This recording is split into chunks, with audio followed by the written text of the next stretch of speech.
Salve, salve galera, me chamo Gabriel Feitosa, não poderia começar o X da Atualidade de 2020, nossa primeira edição com outro tema. Vamos falar do coronavírus.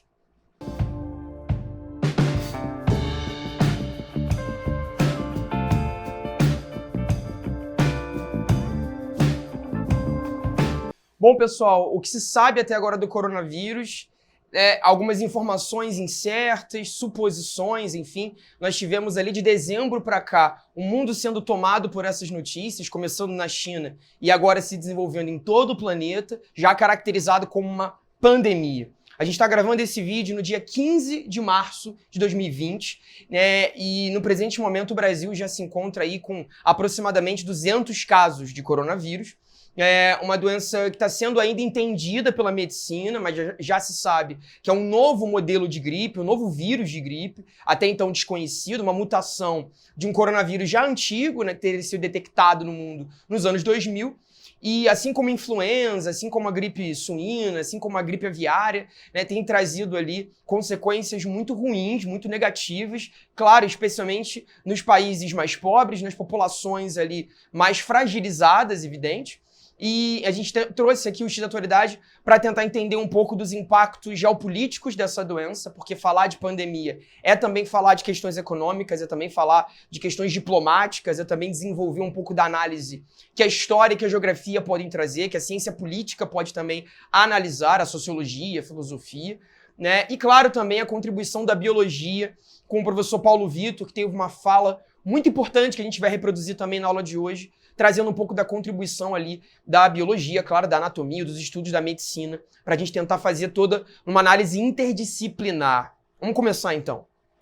Bom, galera, o caso ele vem sendo desenvolvido desde o dia 29 de dezembro do ano passado, onde nós tivemos ali, foi detectado, né, pela primeira vez essa doença na região de Wuhan, aqui, né, onde está mais avermelhado aqui, Wuhan, uma região industrial chinesa, uma região importante na questão econômica, com uma série de mercados de pescado, e você tem aí 4 chineses que procuraram o médico nessa semana, última semana do ano passado, né, dezembro do ano passado, e que trabalhavam nessa feira de pescados em Wuhan.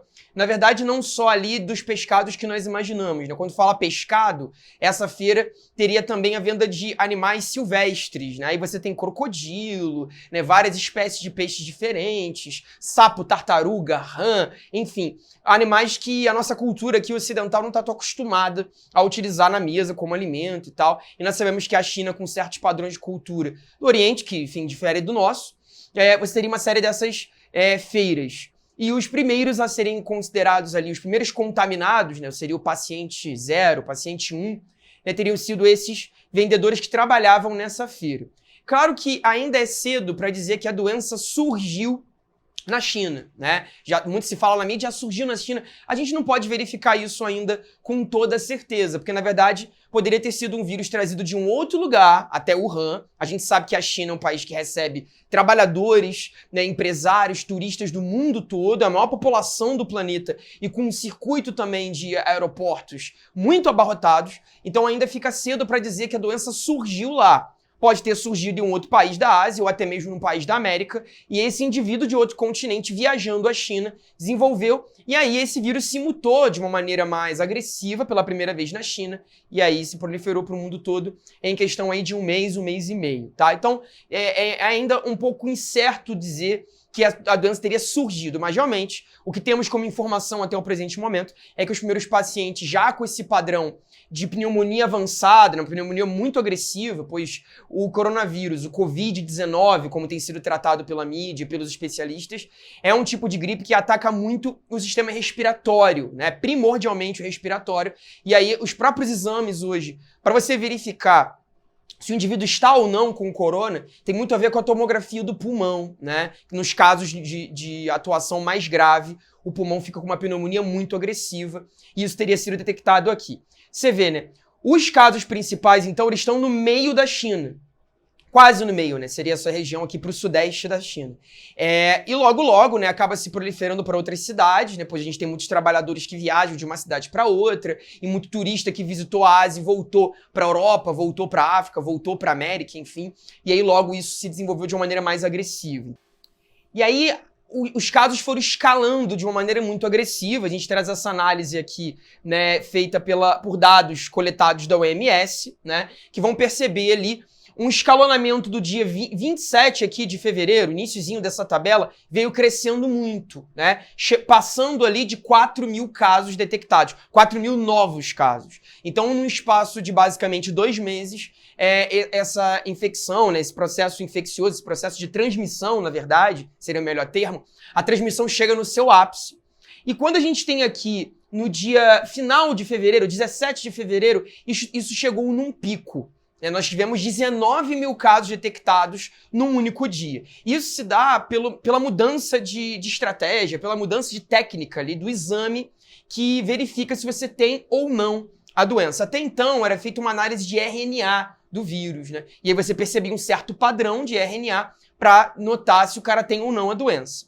A partir dessa data aqui, a gente tem uma atualização no processo de exame, né? Onde você vai, como eu argumentei, olhar a tomografia do indivíduo. É a melhor maneira, a maneira mais precisa. Se você tem o caso de suspeita, a análise da imagem do pulmão da pessoa, que seria ali a maneira mais clara, a maneira mais objetiva de você perceber esta doença. E aí, realmente, os casos chegam num pico pela mudança da estratégia, né? Pela mudança ali do tipo de exame, e veio caindo. E hoje, galera, a China já está, a comunidade científica argumenta que a China já estaria no seu caso, talvez, de controle da doença. Você já tem o isolamento quase que perfeito dos principais indivíduos ali que contraíram a doença, tem uma quarentena bem organizada, e pelo controle da própria política pública de saúde chinesa, conseguiu desenvolver bastante leito para as pessoas, e também uma política de conscientização das cidades. Hoje, o coronavírus na China, né, não é o grande problema. Você já tem um controle da doença e a tendência para as próximas semanas é que diminuam os novos casos e que o controle das pessoas que já estão doentes, elas sejam curadas. Então talvez a China já tenha passado, agora no meio de fevereiro, né, de 2020, quando a gente tem esse pico aqui, talvez a China já tenha passado pelo pior momento, né? Muito se argumenta que o primeiro mês de desenvolvimento da doença ainda ela está incubada, você tem aí 15, 20 dias onde o vírus fica incubado, então você não manifesta muitos sintomas, e esses sintomas chegam realmente a aparecer de maneira mais agressiva com 20, 25 dias de incubamento do vírus, que aí é quando o país entraria no período mais caótico. Claro que caótico é uma palavra que é exagerada para falar do problema, né? Não é caos, mas sim um momento de pico dos sintomas, de proliferação, do espaço público, do que eles chamam de contaminação doméstica, né? Onde você tem o próprio cidadão daquele bairro transmitindo a doença para outro cidadão do mesmo bairro. Não é uma transmissão que vem de uma pessoa de fora, que viajou para um outro país. Na verdade, seria uma transmissão interna. Em tese, a China já teria passado por esse momento e agora a tendência é decair, tá? Mas, mais uma vez, também é cedo ainda para culpar a China pelo que está acontecendo. Infelizmente, a gente tem visto nesses últimos momentos, aí, nos últimos meses, de janeiro para cá, né, casos realmente de uma xenofobia exagerada, quer dizer, toda xenofobia é exagerada, uma xenofobia agressiva, uma xenofobia, né, que acaba implicando em violência física. Nós temos casos em São Paulo de indivíduos ali japoneses, asiáticos, de maneira geral, chineses, né, que vivem em São Paulo, que estão sendo agredidos nas ruas, e muita gente tem se utilizado desse caso do coronavírus para destilar seu ódio, seu racismo contra orientais, que é uma atitude abominável, né? Não dá pra gente verificar, dentro de um caso de pandemia, culpar um país por isso. E, infelizmente, ao longo da nossa história, a gente pega pela peste negra, a gente analisa o caso da gripe espanhola também, em 1917. É comum que essas pandemias sejam utilizadas pela comunidade dos países, especialmente europeus, para trazer a ideia de um sinônimo de fim dos tempos, como se essa epidemia, essa pandemia trouxesse uma espécie de lição de moral às pessoas. Muita gente interpreta certas doenças como um sinônimo de limpeza moral e ética da sociedade, como quem diz, né? Estamos sendo castigados por algum tipo de prática imoral que temos, e essa doença é um recado, quase como um recado divino. Isso foi interpretado muito na peste negra durante a Idade Média, nos anos de 1345, como o fim dos tempos pela Igreja Católica. A gripe espanhola, perdão, em 1918, foi interpretada como um castigo por conta da Primeira Guerra Mundial, porque acabou a Primeira Guerra Mundial e aí nós temos a gripe espanhola, né? 50 milhões de pessoas foram vitimadas. Até um presidente no Brasil foi ali, infelizmente morreu. Rodrigues Alves, né? Ele morre de gripe espanhola. seu mandato foi interrompido pela sua morte. Então, é um momento onde a comunidade global ali, especialmente europeia, usa para destilar racismo, intolerância. Intolerância a uma outra religião, de repente, intolerância a uma outra etnia, a um outro padrão social. E aí a China tem sido colocada como a vilã do mundo. Né? A gente percebe, claro, o modelo econômico chinês é um modelo predatório, mas não é um modelo econômico exclusivo da China, né? É um modelo econômico do mundo capitalista, que exige uma produção industrial desenfreada, o uso do meio ambiente de uma maneira absolutamente agressiva, né, sem perceber os impactos ambientais que essa indústria super poluidora pode levar. Então, realmente, talvez o corona possa ser interpretado como reflexo do modelo econômico que o mundo leva hoje, mas não como reflexo do modo chinês de vida, né? Interpretar dessa maneira é ser racista, pessoal. E essa não é uma visão com a qual o Projeto X compactua. Mas, realmente, vale aqui uma reflexão sobre que modelo econômico nós queremos levar para o século 22, que não vê limites na exploração dos nossos recursos e que, sem dúvida, uma exploração muito agressiva dos recursos, uma exploração desenfreada da mão de obra, sem perceber os cuidados que essa mão de obra pode ter no local de trabalho. Infelizmente, as pessoas são lançadas num modo de vida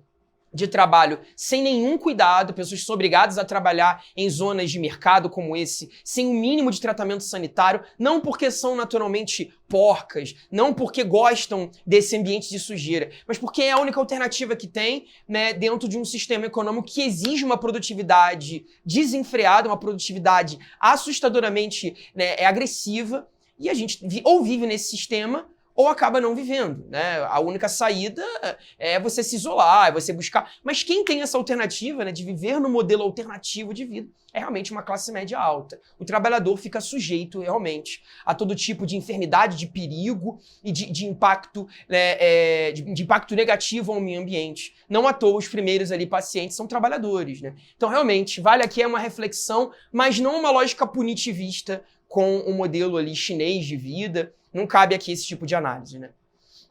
Bom, galera, então recentemente, agora no início de março, a OMS, né, ela relutou muito em caracterizar o corona como pandemia, mas já caracteriza a doença como pandemia. O Brasil admitiu também esse termo. E vamos analisar um pouco do que seria uma pandemia, né? Analisando um pouco das questões dos impactos dos dados dessa doença no mundo, né? Vou deixar vocês aqui com essa tabela, bem interessante, inclusive, quem quiser seguir, galera, esse perfil no Instagram aqui, né? Information is Beautiful, tá aqui.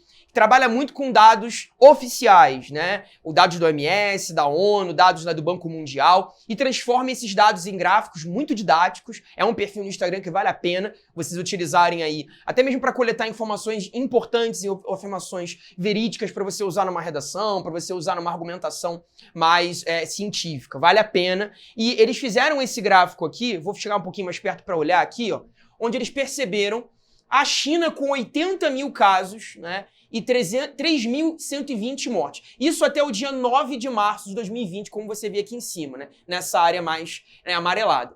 A Coreia do Sul fica em segundo lugar, com o maior nível de casos, em 7 mil casos. A Itália, um pouquinho abaixo, com 7.300. E o Irã, com 6.500. Só que se você olhar aqui, galera, o nível de mortalidade da doença ainda é muito baixo, né? Pior caso de mortalidade aqui dessa tabela, você tem os Estados Unidos, né, batendo 4% de mortalidade, né? Realmente está sendo complicado para os Estados Unidos, uma vez que o próprio sistema de saúde americano, ele não é público, né? Então isso dificulta uma ação conjunta de hospitais, né? É muito caro você ter o exame. Isso, a gente tem turistas, pessoas que moram nos Estados Unidos estão mostrando essa dificuldade. O exame é muito caro, chegando em alguns casos ali, passando de 2, 3 mil dólares para você fazer o exame, para conseguir ali o corona, para conseguir ter, né, o diagnóstico. É claro que essas informações elas chegam às vezes muito trocadas pra gente, mas não é nenhuma novidade que o sistema de saúde americano é um sistema complicado, um sistema que não tem uma abrangência, né, tão interessante. Então, isso talvez explique o nível elevado de mortes até então, né? O caso aqui também da China é alto. O caso da Itália é assustador, né? Tá pegando 5% aqui, maior até do que os Estados Unidos. E aí fica a pergunta do aluno, Gabriel, por que a Itália tá sofrendo tanto com o corona? Itália e Irã são países que estão sofrendo muito. Galera, algumas explicações aqui que a história e a geopolítica nos ajudam, né? A Itália é um país central na questão da aviação europeia, né? Muitos voos fazem escala na Itália para ir para outros países, e a Itália também é um país que recebe muitos turistas. Roma, Veneza, né? Florença, assim como a França recebe muito também, né? Então isso talvez explique porque a Itália tem uma proliferação tão rápida e tão agressiva. É um país central no jogo turístico europeu e é uma porta de entrada também para uma série de escalas de voos. A mesma coisa você pode verificar no Irã. A gente sabe que a atividade aérea na Ásia, ela é muito forte, né? Você tem o Oriente Médio recebendo muita escala de voos e o Irã também, que é um país gigantesco, né? Dentro daquele jogo político ali da Ásia. Só o Irã seria mais ou menos como o estado do Amazonas, em termos de magnitude, um país muito grande, com fronteiras ali interessantes, tanto para o Oriente como para o Oriente Médio. É um jogo de passagem de petróleo, é um jogo de passagem de aviação doméstica, né? De aviação turística, é uma zona de passagem também na questão militar, né? Muitos ali transitam pelo Irã, então realmente isso explicaria essa proliferação tão grande, né? Pela questão dos aeroportos, né? do Irã, que recebe muito voo que está vindo da Europa para a Ásia, ou que está saindo da Ásia para a Europa, para a África e para a América. Então isso explica o caso italiano e o caso iraniano nesse sentido, né? Agora, verificamos como pandemia uma doença que já tem uma atuação global. Essa é a definição mais clara, né? A doença já é global e a gente não sabe muito bem de onde veio e para onde vai. Uma epidemia, ela tem uma questão muito mais local, ela tem uma questão ligada a um certo país, a uma certa cidade. No caso, por exemplo, da África, é comum nós termos epidemias sazonais, doenças que aparecem em certas épocas do ano, que se desenvolveram por conta de questão sanitária, por uma questão do esgoto, ali por algum fenômeno local, né? O caso da dengue, por exemplo, a gente não caracteriza como pandemia, porque ela é uma coisa muito do Rio de Janeiro, né? O caso da Zika, do chikungunya também. Agora, o corona começa como uma epidemia em Wuhan, como a gente verificou, os casos clássicos, logo se transforma numa epidemia chinesa e agora uma pandemia, pois não tem mais fronteiras e a própria proliferação se dá agora em nível doméstico, de cidadão para cidadão da própria cidade, né? Por isso, tratar dessa forma, pelo grau de abrangência em países. Mas o nível de mortalidade é muito pequeno. Se você compara o grau de mortalidade do coronavírus, por exemplo, com a tuberculose, por dia, a tuberculose hoje é a doença que mais mata no planeta, né? Porque o nível de mortalidade é elevadíssimo. O ebola passava de 50% o nível de mortalidade dessa doença, que vitima a África recentemente nos anos 2000, né? O influenza também tem um nível de mortalidade maior, né? O vírus do influenza A. Então, em termos de proporção de quantas pessoas são infectadas e quantas morrem, ainda é muito baixo. Mas, realmente, o nível de transmissão do corona é complicado. A gente teria a transmissão de 1 para 3 pessoas. Seria a média aí que os infectologistas estão trabalhando. Então, essa é a grande preocupação e o grau de abrangência. Agora, a grande novidade do corona, que eu convido agora, né, o Paulo Vitor a falar, é a questão do realmente ser um vírus inédito e nós não termos ainda medicamentos muito bem organizados para trabalhar com isso. Queria abrir aqui, galera, o Paulo Vitor, com toda, né, a sua simpatia, com toda a sua presteza, eu entrei em contato com ele essa semana para ele fazer uma sonora para a gente, um áudio, explicando um pouco das questões do corona pela viés da biologia. Ele gravou um áudio para a gente com toda, né, sua presteza, agradecer inclusive ao Paulo Vitor por essa contribuição, vai somar muito ao debate aqui, né, na visão de uma pessoa que tem realmente entendimento sério sobre isso, professor de biologia Paulo Vitor aqui no Rio de Janeiro. Vou abrir o áudio dele agora para vocês, galera, preste atenção no que ele tem a falar à luz da medicina, o que entendemos até então pelo coronavírus. Vou abrir o áudio a ele agora. Fala aí, galera do Projeto X. Aqui é o Paulo Vitor, professor de biologia. E eu estou aqui para a gente trocar uma ideia sobre o Covid-19, né, o novo coronavírus. A gente fala de novo coronavírus porque esse vírus ele já é conhecido desde a década de 60, tá? A gente já conhece o coronavírus, ele já causou uma série de doenças no mundo ao longo da história, doenças inclusive bem preocupantes. Até mesmo epidemias globais, né? Por causa a gente teve a síndrome respiratória aguda grave que aconteceu e foi causado pelo coronavírus também. Então esse que nós temos hoje é o Covid-19, uma nova versão que surgiu aí na China no final do ano passado e está causando esse transtorno global. Bom, vamos falar um pouquinho sobre algumas características do vírus. Os coronavírus, de um modo geral, são vírus de RNA, são vírus envelopados e causam doenças respiratórias, né? Ele tem como preferência o pulmão e causa doenças respiratórias como a gripe, como algo que parece com um resfriado comum muitas vezes, mas isso pode avançar, pode se tornar algo pior, como uma pneumonia até. Ele ataca via respiratória, ataca pulmão principalmente. Acaba que esse novo vírus, o Covid-19, ele é muito mais preocupante para a galera que tem uma faixa etária acima dos 60 anos. Tá? Então, nesse grupo, a gente realmente tem uma preocupação muito grande, e também com pessoas que têm o sistema imunológico debilitado, talvez por diabetes, AIDS ou problemas gerais que comprometem a imunidade. Então, esse público é um público que a gente se preocupa. Fora esse pessoal, a taxa de mortalidade ela é muito, muito, muito, muito baixa. Né? Então, quando a gente fala de taxa de mortalidade de 1%, que é o que a gente encontra aí no coronavírus novo, eu já estou colocando em consideração essa galera dos grupos de risco. Então, fora desse grupo de risco, a gente considera que a chance de morrer é muito pequena. Então não há que se preocupar em relação a isso, né? Tipo, peguei o coronavírus, vou morrer? Muito pouco provável se você está fora do grupo de risco. Crianças, então, muitas vezes nem manifestam sintomas, nem pegam efetivamente a doença em si. A gente não tem medicamentos ainda garantidos e eficientes contra o vírus, tá? Não tem. Apesar de ter uma galera aí, a gente tem mais de 80, uns 90 talvez, ensaios clínicos rodando aí, testando antivirais pelo mundo, mas nada comprovado que funcione. Vacina também ainda não temos nenhuma vacina elaborada para ele foi descoberto há pouco tempo, então não deu tempo ainda de fazer vacina, mas a galera está trabalhando, uns pesquisadores aí, os especialistas na área já falam algo em torno de 1 ano a 2 anos para ter a vacina pronta. Então o que a gente tem hoje é um cenário onde a prevenção, a profilaxia é o ideal. Então a preocupação é se prevenir. E como é que a gente vai se prevenir? Uma doença respiratória, então o vírus ele entra no seu corpo a partir do contato com mucosas, né? Mucosa oral, então boca, mucosa nasal, então, nariz, e também pelo olho. Então você tem que evitar que o vírus chegue nesses pontos. Como é que o vírus chegaria aí? O vírus ele é eliminado do doente a partir do espirro, de uma tosse, ou até da fala mesmo, gotículas de saliva, o vírus vai em direção ao seu rosto, por exemplo. Então você tem que manter uma certa distância das pessoas para evitar esse tipo de contaminação. A gente considera também que uma vez que o vírus seja jogado no ar, ele vai tender a cair e vai se depositar em superfícies. Então, quando você toca numa superfície com vírus, ele fica na sua mão. E aí, se você levar a mão ao rosto, você pode se contaminar. É daí a lógica de lave as mãos com frequência. Água e sabão é bastante eficiente para isso.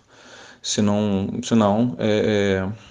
você corre o risco de colocar a mão no rosto com o vírus e acabar se contaminando. O álcool em gel também é muito eficiente. Tá? O álcool, na verdade, o álcool acima de 60%, isso é muito importante, olha para a concentração, álcool acima de 60%, ele acaba sendo bastante eficiente e ele tem que ficar em torno de 30 segundos em contato com a mão. Por isso que o gel é bacana, porque o álcool em gel ele acaba ficando mais tempo. Então, por isso que ele é melhor. O álcool vendido nas farmácias para esse fim, ele é um álcool de 70% de concentração, então ele é super eficiente. Vinagre, essas coisas não funcionam. Uma coisa importante, né, que a gente tem visto é esse pânico todo global em relação ao vírus, os cuidados, cancelamento de aulas, de eventos de grande porte, de aglomeração de pessoas. Por que essa preocupação se o vírus não é tão letal? A gente tem que entender que ele tem uma taxa de transmissão muito alta, então rapidamente ele começa a se espalhar. Então o número de doentes, o número de infectados sobe rapidamente. E apesar de só 1% morrer, a gente considera também que uma taxa muito significativa é a taxa de pessoas que acabam precisando de assistência médica. Não necessariamente morrem, mas precisam de assistência médica para não morrer. Então a gente vai olhar aí para números e percebe que em torno de 20% dos doentes acabam precisando de assistência médica, de hospital, de posto de saúde ou coisa do tipo. E 5% acaba precisando de internação até UTI. Então imagina o seguinte, se a gente tem um surto, um número rápido, né, um aumento muito rápido de casos, E a gente tem aí talvez 5%, e você, né, sendo otimista, 5% precisando de internação. Talvez a gente não tenha leite para isso tudo. Isso gera um colapso no sistema de saúde, um sistema de saúde que já é tão complexo, tão machucado como o nosso, né? E é isso que a gente viu, por exemplo, na Itália, é isso que a gente viu na China. A galera negligenciou e quando eles viram, o número de pessoas precisando de assistência hospitalar era superior ao que eles tinham para oferecer. Isso gera um colapso no sistema de saúde. Eles demoraram muito para agir e por isso aconteceu isso nesses países. Então a ideia é que, agora que a gente tem noção disso, as autoridades entrem em ação para que esses surtos eles não aconteçam nesse nível. Então por isso que a gente tem visto tanta coisa no Brasil. Apesar do número de casos não estar super alto, é importante que a gente já entre com essas medidas de contenção para que a gente não sature o sistema de saúde. Na verdade, para que a gente não sature mais, porque ele já está saturado com uma série de outros problemas e doenças. Imagina mais uma avalanche de pessoas precisando por causa do coronavírus. Então é legal a gente evitar essas aglomerações, seguir à risca aí o que o Ministério da Saúde tem falado. Beleza, galera? Qualquer coisa, estamos aí para tirar as dúvidas de vocês. Um abraço. E aí, bem, para que serve a categorização aqui como pandemia, né? É bom você ter em mente que chamar de pandemia não é para criar caos, não é para, enfim, gerar uma preocupação excessiva às pessoas, não é para que as pessoas fiquem loucas, né, e fiquem ali com fobia social. Caracterizar uma doença como pandemia, ela tem aplicações diplomáticas, políticas e econômicas que são muito importantes, né? Tal categoria é útil para nortear a política pública e facilitar plano de ação. Por exemplo, quando você categoriza algo como pandemia, você facilita a importação de remédios, de medicamento para lidar com aquele problema, né? A partir do momento que vários países estão ali com essa categoria, bem, estamos com uma pandemia, a fronteira dessa doença ela já foi rompida, a proliferação já se desenvolveu de uma maneira muito agressiva, né? Isso pode facilitar, né, subsídios para importação, facilitar ali o comércio, né, triangular de certos países, ou até mesmo dentro de um determinado bloco econômico. Isso pode facilitar o trânsito de álcool em gel, máscaras protetoras, todo tipo de medicamento hospitalar, e isso se faz com política pública, isso se faz numa atuação bem sincera e bem realmente, né, densa do Congresso com o presidente, que pode ali desenvolver sanções, derrubar certas medidas que criassem algum tipo de entrave econômico para você ter um medicamento circulando no seu país. O Brasil, por exemplo, né, tem uma lei que limita o gasto público em saúde. Quando você categoriza agora que a gente está vivendo uma pandemia, talvez isso possa facilitar a quebra desse teto de gastos. Isso é uma iniciativa que pode partir de parlamentares para que você possa direcionar a verba pública para a saúde, que é uma outra questão que a gente colocou aqui, né? O direcionamento de verba pública para a saúde. Se você tem uma lei que impede essa verba de passar de um certo valor, como o Brasil tem, né? A PEC de teto dos gastos, né? Ela foi desenvolvida desde o governo Temer para cá. Viver uma pandemia como essa pode facilitar a derrubada momentânea dessa PEC para que a gente possa tomar medidas, né, emergenciais, né?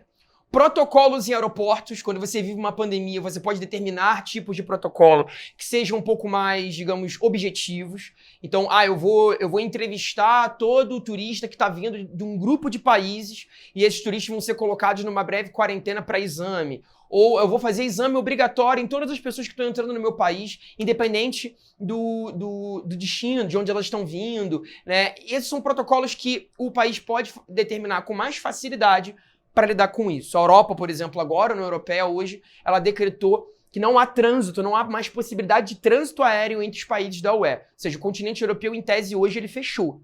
Determinou esse protocolo aeroporto, não entra mais ninguém de um país para o outro, não há mais voo, você vai fechar. O governo Trump, agora na sexta-feira, na quinta sexta-feira dessa semana, também decreta que nenhum voo da Europa agora pode entrar nos Estados Unidos. Então, você tem agora o governo americano fechando momentaneamente suas portas à entrada de europeus. E é aquilo, né? Se o país fechou a porta para europeus, é porque o negócio está muito sério. A gente sabe que não é comum um país ali não querer europeus no seu território, né? Você não tem casos de racismo contra europeu, a xenofobia contra europeus, ela basicamente, né, não temos caso disso. E, claro, o europeu no seu país é sempre bem-vindo, porque ele gasta muito, ele tá trazendo o euro, é o poder aquisitivo em tese um pouco elevado. Então, realmente, você quer o turismo de europeus no seu país. Para você bloquear essa entrada é porque realmente o Trump tomou medidas ali emergenciais e esse é um protocolo aeroporto que pode ser estabelecido agora, né?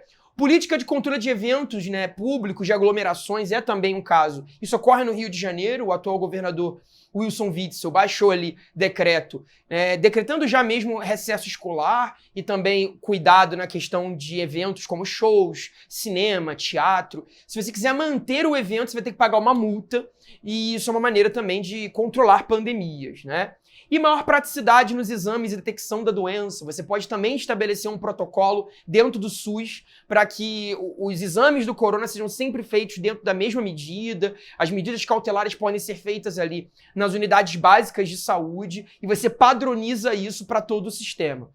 Ou seja, detectar como pandemia cria facilidades, pode abrir certas brechas na lei para um estado de emergência, para um toque de recolher, para uma espécie de estado de sítio ali básico, que duraria 1 semana, 2 semanas, 1 mês. Né? Lembrando, galera, que essas medidas elas são cautelares, emergenciais, mas elas não podem se estender para sempre ou para um período muito longo de tempo. Elas têm que ser ali cirúrgicas, atuando em 15, 30 dias, e depois do passado desse tempo, você vai rever essa medida, percebendo se faz sentido mantê-la ou não.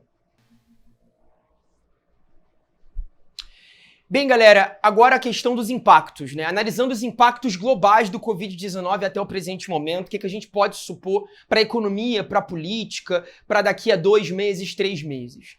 A gente já percebe uma queda absurda nas bolsas financeiras, né? Isso é uma coisa que atingiu o Brasil. Nós tivemos na semana passada 3 paralisações da bolsa em dias diferentes. Né? O índice Bovespa caindo 15% num dia, 12% no outro. Né? O dólar chegando a níveis absurdos, passando de R$5 em algumas casas de câmbio, quando você coloca o IOF ali, né, na transação financeira, passa de R$5 em alguns casos, chegando a R$5,10, R$5,15. Até agora o dólar está ali transitando entre 4,80 e 4,90, valor recorde já para nossa década. Não que não estivesse alto antes, né? Antes mesmo do coronavírus, a gente já estava com complicações em relação ao dólar, né? Tava ali trazendo algumas críticas ao governo, né? Nós tivemos ali casos anteriores ao surto ter chegado ao Brasil, mas quando chegou realmente piorou para todo mundo, né? E aí a galera tem corrido para investimentos mais seguros, né, investindo um pouco mais em dólar, em ouro, os investimentos sólidos, né, até para as próprias casas públicas de investimento, o caso ali de títulos da dívida pública, que são considerados ali os investimentos de menor risco. Quem está investindo em empresa particular, empresa privada, quem realmente está tirando seu dinheiro desses investimentos, pois são considerados investimentos mais flutuantes e de pouca segurança, né, no médio e até principalmente no longo prazo. Né? Então é um problema que está atingindo o setor financeiro. Já se fala de uma possível nova crise econômica em detrimento do coronavírus, né, para o próximo mês, agora abril, maio, já se fala de um peso, né, nessas crises econômicas, porque, claro, você tem uma recessão industrial, né? O próprio petróleo está sofrendo também problemas de lá para cá, porque, claro, né? Se você tem recessão de indústria, a indústria produz menos, as casas de câmbio estão tendo problemas, as lojas estão vendendo menos, né? A indústria de alimentos está retraindo, que os mercados estão fechando. Então, consequentemente, o rodoviarismo cai aqui, né? O transporte de produtos em caminhões vai diminuir bastante. Isso impacta diretamente na questão petroleira, né? O barril de petróleo veio caindo muito agora no último mês, o seu valor médio, né? Por uma baixa nessa procura, o preço tem caído, variando ali de 30 a 40 dólares. Então isso pode atuar também numa crise petroleira, sem nenhuma dúvida, né? E uma recessão no PIB. A própria recessão do PIB chinês, o primeiro trimestre, provavelmente a China vai fechar com um PIB negativo. O PIB, a proporção também do PIB brasileiro no primeiro trimestre caiu agora 1,80% na sua projeção para o nosso primeiro trimestre agora de 2020, que está se encerrando, né? O segundo trimestre também não está muito bom. Então, provavelmente 2020 será um ano de recessão global, né? Só por um vírus que nos atinge agora em nível de pandemia por 2, 3 meses. Para você ver como as questões ambientais, elas impactam diretamente a economia, né? A proporção do PIB será ruim para esse ano, pelo menos para o primeiro semestre, projeção bem negativa, né? Isso pode impactar diretamente a questão dos empregos, isso pode impactar diretamente ali, né, a qualidade de vida média da população, porque se o PIB cai, a tendência é que o IDH caia junto, né? Então, realmente, 2020 já está se inaugurando com uma projeção econômica negativa. E o sistema de saúde mais frágil, sem nenhuma dúvida, vão sofrer muito aqui. A Itália, de maneira geral, tem um sistema de saúde considerado sólido, mas que carece na oferta de leitos às pessoas. E você não tem leito para todo mundo, né? Esse é um problema que tem atingido a Itália. Os próprios médicos, né, brasileiros que estão lá, enfermeiros, têm dado seus relatos, e os países mais frágeis que não têm um sistema de saúde pública sólida não vai conseguir dar conta e vai realmente perecer. É um problema que pode atingir também. Agora, existem questões interessantes aqui que muitos analistas estão trazendo. Primeiro, o corona pode trazer uma reflexão sobre o nosso próprio modelo econômico e como atuar nesse modelo para lidar com o desenvolvimento sustentável, já que os índices de poluição atmosférica vão cair. Né? Já que a gente diminui a emissão de gases poluentes, porque as indústrias fecham, menos caminhão na rua, menos carro na rua, menos moto na rua, menos indústria funcionando, a ideia é que o ar fique mais limpo, que os rios sejam menos impactados nesse sentido. Então, claro, não estou aqui dizendo que veio para melhor o coronavírus. Claro que não veio para melhor, mas vem para que a gente possa tirar exemplos práticos do que está acontecendo para o futuro, que é uma coisa que às vezes não acontece. A gente lida com o problema naquele momento, resolvemos aquele problema, mas e aí? Como a gente vai prevenir para frente? Como a gente pode rever certas práticas econômicas? E quando eu falo de práticas econômicas, não me refiro a questões individuais, que a gente já percebeu que para o impacto geral, mudar a sua atitude tem muito pouco impacto. A gente fala muito, diminua a torneira, né, o tempo que você passa lavando as mãos, o tempo que você leva no banho, o nível de descarga que você dá no dia para a preservação da água. Galera, isso não tem quase nenhum impacto. A ação do indivíduo na questão da preservação da água não tem quase nenhum impacto, porque não é a ação individual que tem que mudar, são as ações gerais, as ações macro das grandes indústrias, dos grandes aglomerados industriais, do agronegócio, da pecuária.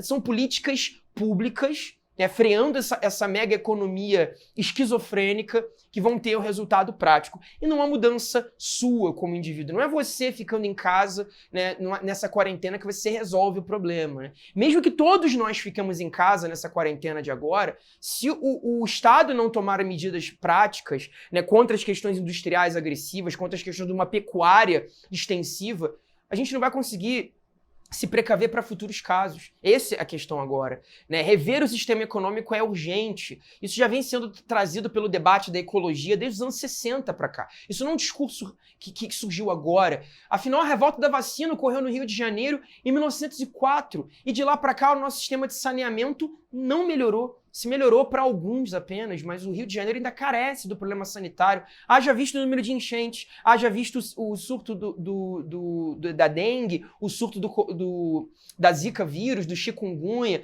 Né? Hoje a gente tem surto de tuberculose, sarampo, né? Sífilis. Ou seja, o nosso sistema de saúde do século XX para cá, de 1904 para cá, ele melhorou muito pouco, infelizmente, no Rio de Janeiro. Então são essas medidas que têm que ser tomadas de uma maneira efetiva. Pensar numa prevenção começa por repensar nosso sistema econômico, sem nenhuma dúvida. Claro que a gente não pode aqui, né, impactar de maneira radical esse sistema econômico. Muito de emprego precisa ser mantido, da nossa produção de alimento, da nossa produção industrial. Não é acabar com isso, mas é rever o modelo para que a gente não morra dentro disso. Esse é o recado fundamental aqui, que eu acho que fica como exemplo. Claro, não interpretar o corona como uma espécie de limpeza do planeta, como uma espécie de questão moral, né? Como se o mundo estivesse numa jornada pela moralização das nossas práticas sociais. Isso foi colocado no caso da AIDS nos anos 80, a AIDS como, né, o câncer gay, essa questão da moralização do homossexual, uma visão totalmente preconceituosa da doença que foi tomada nos anos 80, e a gente não precisa repetir isso. Na verdade, precisa olhar para essa questão com um olhar científico, sem esse discurso moralista que não nos serve de nada, mas principalmente o discurso que tem que ser tomado agora é um discurso de rever nossas práticas econômicas, sem dúvida nenhuma. Isso é uma das grandes causas, não só dessa doença, mas de várias epidemias que estamos lidando no atual cenário. Galera, a gente acabou delongando um pouco a aula, mas realmente é necessário para o tema. Qualquer atualização a gente volta aqui. Deixe suas perguntas aqui nos comentários. A gente quer estar sempre trocando ideia com vocês. Lá no Instagram também, projetoxedu.com.br. A gente tem trazido muita informação por lá e o diálogo tem sempre sido feito por lá, pelo direct, pelos comentários. Então esteja com a gente e voltaremos numa próxima. Um grande beijo e a gente se vê.